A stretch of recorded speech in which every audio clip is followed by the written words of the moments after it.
All right, good afternoon, everyone who's coming in online and on Zoom. And we are still reading for Seekers of God. Our next book will be Spiritual Treasures of Swami Turiyananda, and that's the one by Chaitananda. It starts out with a brief biography, and then it's his letters translated from the Bengali, and then his letters in English. So that he wrote in English. So it will be probably, his letters are very, very informative and very helpful for spiritual life. Today we're starting on number 79 in my book, page 216 of For Seekers of God.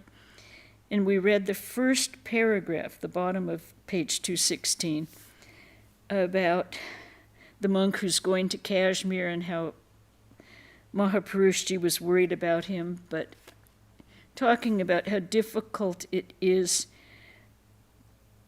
to become a knower of Brahman. And the very last sentence, that is why the Upanishadic seer sings, "The wise ones describe the path that path to be as impassable as a sharpened razor's edge is difficult to tread on. Those who do not tread on this path cannot even guess how difficult it is."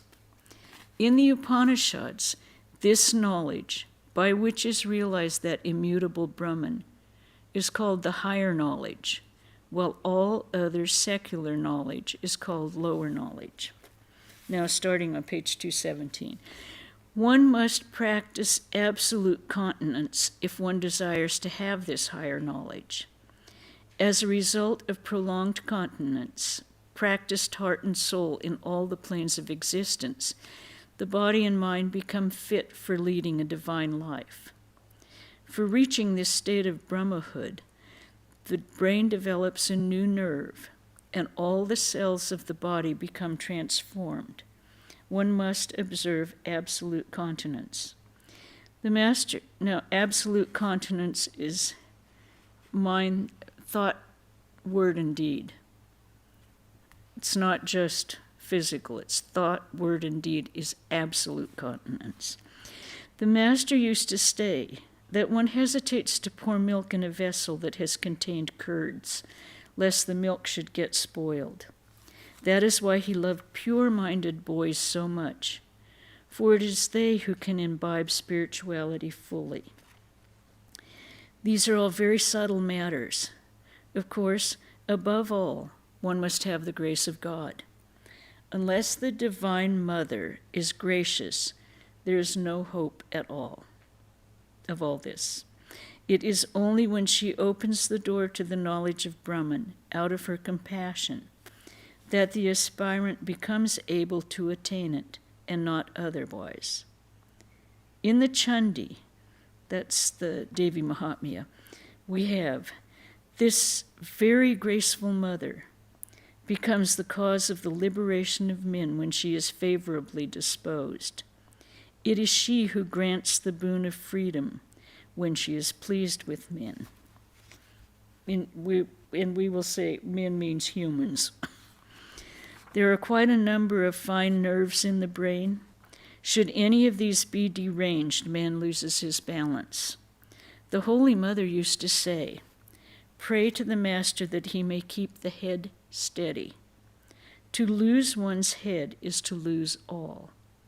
"Shoot me," said Swamiji, "if my brain goes wrong." Not one to make a non-dramatic statement, right? When P first came to the Mott, I could see from the very formation of his head that he would not have a steady mind, and that he would lose his balance. It was reported to me that he had been learning Hatha Yoga at Rishikesh from an adept. I tell you, my boys, that is no good. Besides, he had been moving from place to place for a very long time, keeping little touch with this monastery and its monks. He had been roaming about just as he liked. Now, you see, he has lost his head. Maharaj, Swami Brahmananda, also used to say that it is not safe for a monk to live a solitary life in the early stages. He should have at least one companion. Is that the way of practicing austerities? Does it mean merely moving about in places like Rishikesh, Uttarkashi, and such other hill and forest regions? After remaining quiet for a while, he said, "Master, save him. He has taken refuge in you. Who indeed but you can save a man? Ah, he was a sincere boy after all." A brahmacharan, the Uddhava Gita in the Bhagavata states that it is very difficult for an aspirant to progress in the path of spirituality because of celestial powers, planets, diseases, relatives, and others create all sorts of difficulties during the course of spiritual effort. Mahapurushji, all the difficulties can be surmounted when God becomes propitious. The Master has verily the power to set at naught all past karma. All hindrances, whether they are on the material plane or on the divine plane, are removed if one but takes refuge in him. When favorably disposed, says the Chandi, thou curest all one's diseases without exception. But when thou get angry, thou destroyest all that one desires. People who take refuge in thee have no fear, and those who take shelter under thee can give shelter to others as well. They become one with Brahman. As such, they grant asylum to others. Now, this is the Divine Mother saying what she will do if you take refuge in her. You can then become a refuge for others. But then there is such a thing as the companionship of the good. It saves men. It is absolutely necessary to live in the company of holy men. Thousands of people make the attempt, but only one or two among them succeed in realizing the truth. A devotee once asked Maharaj, that's Swami Brahmananda, how can one get devotion? In answer, Maharaj repeated the words, holy company, and then added, the holy men lead one to God. One must have the companionship of holy men, my son. One must have holy association. All the scriptures are full of the praise of holy companionship. The Brahmachari. The Ramayana puts it thus, companionship of the rishis who are bright and holy like fire. Mahapurush, you have rightly quoted. It is after receiving the boon and blessing of the rishis, bright and holy like fire, itself for the killing of Ravana, that Sri Ramchandra prepared himself for the destruction of the Rakshasas.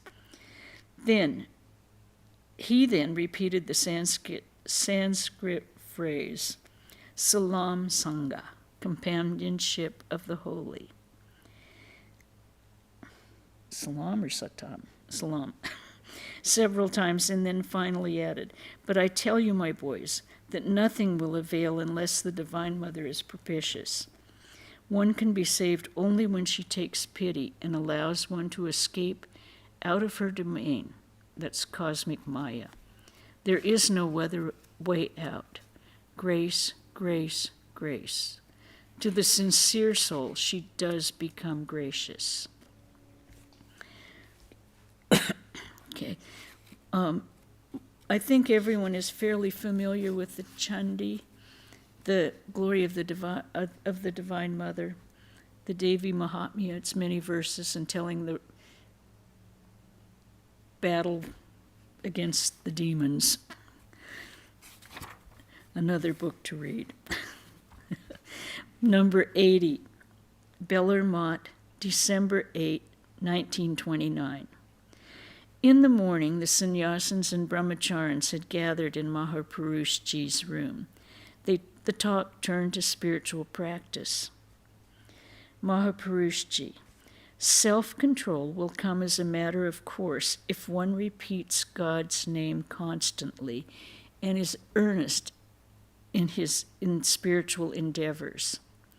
The name of God has such intrinsic power that all the internal and external organs become naturally subdued by it. But then one has to call on him with sincere love.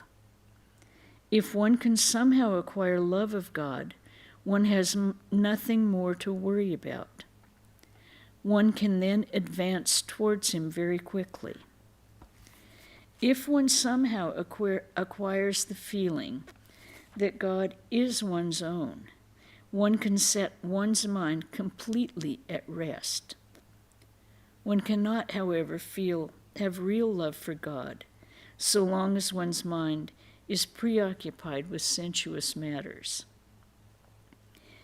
When the Kundalini is awakened as a result of intense spiritual practice and prayer to God, and when the mind gradually rises above the 3 lower planes and continues to remain in the 4th plane, the aspirant gets visions, etc., of God, and he gradually develops a love for God.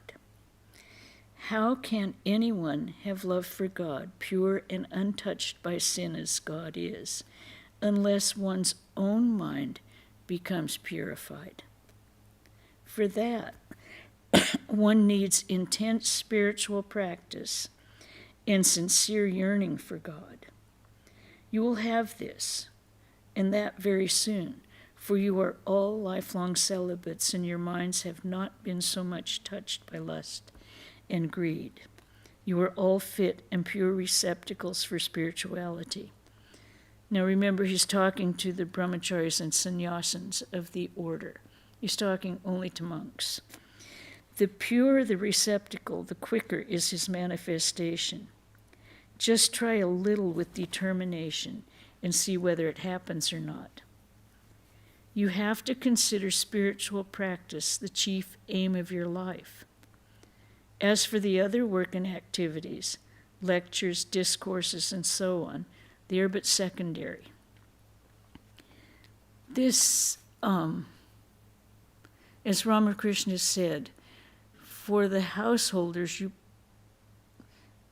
you practice meditation, japa, and do your duties as a worship to God. That keeps your mind on God. And you can still practice continence in mind and thought, word, and deed by being true to one's spouse. It is good to have a fixed seat for one's meditation and japa. Anyone can do this, for that creates an atmosphere and helps the mind to become concentrated quickly. And whenever you meet a woman, because he's speaking to all men, salute her mentally as your mother, with all respect. That was the special instruction of the Master to us, and he himself did so all his life. A sannyasin's life is, as it were, a devotional fast, when even a drop of water is not taken. There must not be a single blemish. The whole life must be absolutely pure. Do not allow your mind to be polluted even by the slightest touch of lust or greed. You will have to keep yourself always occupied with high thoughts, contemplation of God, bhajan, singing God's holy name, study of scriptures, prayer, etc. Yours is a spiritual life, a divine life. The Master used to say, "The bee sits on the flower alone and sucks the honey alone. A true sannyasin's life must be like that of a bee. He will enjoy divine bliss alone, and he will not allow his mind to wander elsewhere. It is for the fulfillment of the message of the avatar of this age that you have taken refuge in this order. The whole world is athirst and is looking to you to receive the message of the Master. As for ourselves, our earthly lives are all but ended. Now it is your turn to fill our places. Just think of this, what a great responsibility rests on your shoulders. You have to remember Maharshi at this time was getting very old and his body was not in good shape. He alone is the source of all power. He will transmit the power to you as the need arises, and he will make you fit vehicles for spreading his message and his ideas. The more you can have him established in your heart, the more will you understand that it is he who sits in your innermost heart and guides you from behind. For he is none other than God himself. He has taken you under his care. He will grant you illumination, devotion, love, purity, and all else to make your lives blessed. Referring to the avatarhood of Sri Ramakrishna and his descent on earth for alleviating human suffering, a monk asked him, Maharaj, does an incarnation retain the fullest consciousness of his divinity all the time? Mahapurushji, well, he does, to be sure. Look at Sri Krishna's life, for example. From his very birth onward, he gave proof of his divinity. But it is true that the outer expression of that divinity is not the same in all the incarnations, though they themselves have the fullest consciousness of their godhood. It is only for the spiritual good of the world that their power is manifest. All that they do is out of mercy, for an avatar is not born as the result of karma. And how can he have ignorance? It is the eternal Brahman in his fullness, the Lord of Maya, who descends with the help of Maya, and he returns to his own real state after the need of the age has been fulfilled.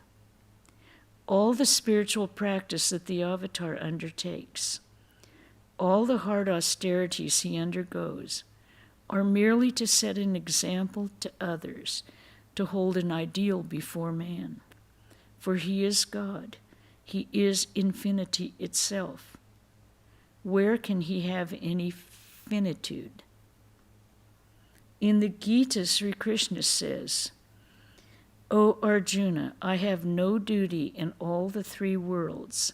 There is nothing unattained or attainable for me, and yet I keep myself engaged in work.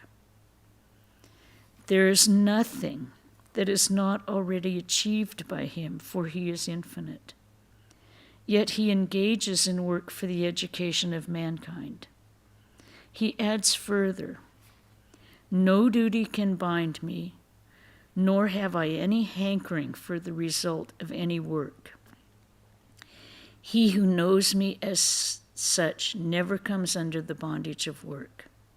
He has no craving for the result of his own work, and work also cannot bind him.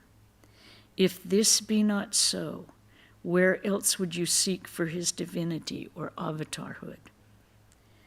As long as the avatars remain in their human bodies in this world, all their behavior appears to conform to human norms. They're happy at times that make others happy, and unhappy at those that make men unhappy. So much so, one comes to think that they do not retain their divine consciousness fully. Really, however, this is not so, especially in the case of the Master. We can look at also the life of Jesus, and he from the time he was a child, going in to talk to the men in the temple, and his parents lost him, they thought, and they found him consulting with the priests in the temple. But really they do not lose consciousness of their divine consciousness fully, especially in the case of the Master. One comes across very little of the manifestation of divine glory. His life expressed itself mostly on the human plane. His was a descent with the pure sattvika qualities: enlightenment, saintliness, kindness. That is why he said, "This is as though the king is on an inspection of his kingdom in disguise." It is extremely difficult to understand this mood of the Master. For instance, look how bitterly he wept at the death of Keshab Chandra Sen. At Keshab's departure, he lamented, "I think one of my limbs has dropped off. Whom shall I talk to when I visit Calcutta hereafter?" And so on. It was just like one sorrowing for the death of a near relative. This is what they call Leela, mystic play. It is very difficult to comprehend this. The Adhyatma Ramayana relates a fine incident in which one finds a beautiful harmony between knowledge and devotion. Ramachandra was none other than the Supreme Brahman, who knew the past, present, and future. He had incarnated himself for the sake of destroying Ravana with all of his Rakshasas and to reestablish the reign of virtue. He knew well enough that Ravana would carry off his wife Sita. The Adhyatma Ramayana itself narrates how, even before Ravana, in the guise of a mendicant, came to carry her away, Ramachandra had told Sita, "Ravana will come as a mendicant to abduct you, so you just place here a shadow form of yours and then vanish into fire, where you should stay for a whole year. You will join me again after Ravana is killed." Saying this, he made Sita enter into fire, and yet, at the same time, how bitterly he wept after Sita's abduction. He gave up food and rest, and with tears in his eyes, he wandered about day and night in search of Sita, inquiring of trees, creepers, animals, birds, as to her whereabouts.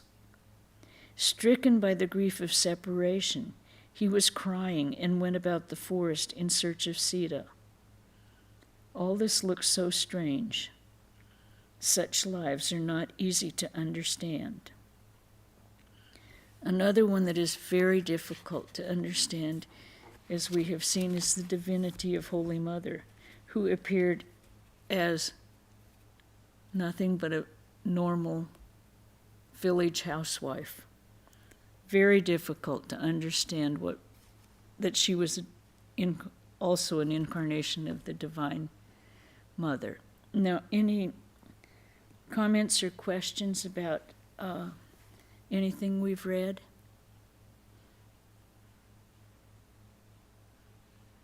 Yeah, John? Forgive my ignorance, being new. What is the concept, Vedanta concept of an avatar? That was the word you used. Yes, I did, because that was the word in the book. The Vedantic concept of it is God manifesting himself, Brahman coming down in human form to earth. And we have many avatars. We don't say there's just one. Because I think you've read in the Gita, whenever goodness grows weak and evil grows strong, I will make myself a body. Yeah, in the Gita. So we believe in many avatars. It's not like the movie, which I saw. And I was just horrified. I went, that's what an avatar looks like? Anyway, any other questions? Okay. Then I think we'll end this evening with, okay. This Saturday, Swami Sarvadevananda will be giving his Gita class in the temple at 5. And he will give the lecture on Sunday on Ramakrishna, the embodiment of Shiva. Next Wednesday we'll still have, isn't that it? Yeah. Okay. Next Wednesday we'll have For Seekers of God, because we haven't finished the book yet.